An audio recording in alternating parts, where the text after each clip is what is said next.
عن أبي سعيد الخدري رضي الله تعالى عنه قال دخل رسول الله صلى الله عليه وسلم ذات يوم المسجد۔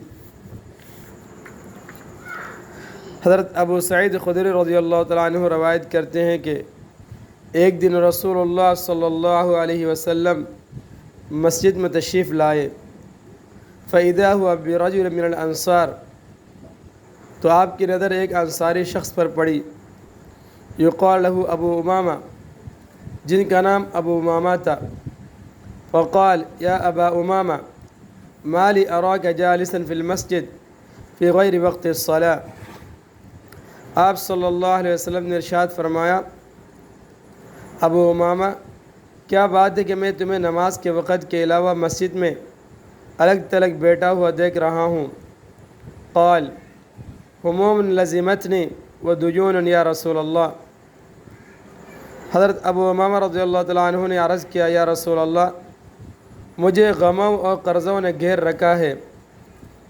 قال افلا اعلمک کلاما اذا قلته اذهب اللہ ہمک وقضى عنک دینک۔ آپ صلی اللہ علیہ وسلم نے ارشاد فرمایا، کیا میں تمہیں ایک دعا نہ سکھلا دوں؟ جب تم اس کو کہو گے تو اللہ تعالیٰ تمہارے غم دور کر دیں گے اور تمہارا قرض اتروا دیں گے۔ قال قلت بلا یا رسول اللہ۔ حضرت ابو امامہ رضی اللہ تعالیٰ عنہ نے عرض کیا، یا رسول اللہ ضرور سکھا دے۔ قال قل اذا اصبحت واذا امسیت۔ آپ صلی اللہ علیہ وسلم نے ارشاد فرمایا، صبح اور شام یہ دعا پڑھا کرو، اللہم انی اعوذ بک من الہم والحزن، یا اللہ میں فکر اور غم سے آپ کی پناہ لیتا ہوں،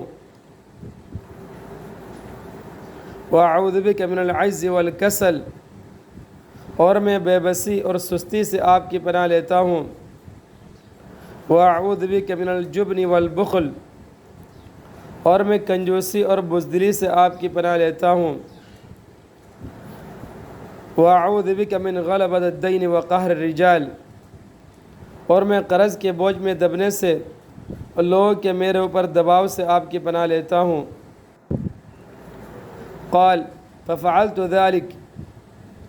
حضرت ابو امامہ رضی اللہ تعالیٰ عنہ فرماتے کہ میں نے صبح و شام اس دعا کو پڑھا تو فاذهب اللہ ہمی وقضى عنی دینی، تو اللہ تعالیٰ نے میرے غم دور کر دیے اور میرا سارا قرضہ بھی ادا کروا دیا۔ رواہ ابو داود۔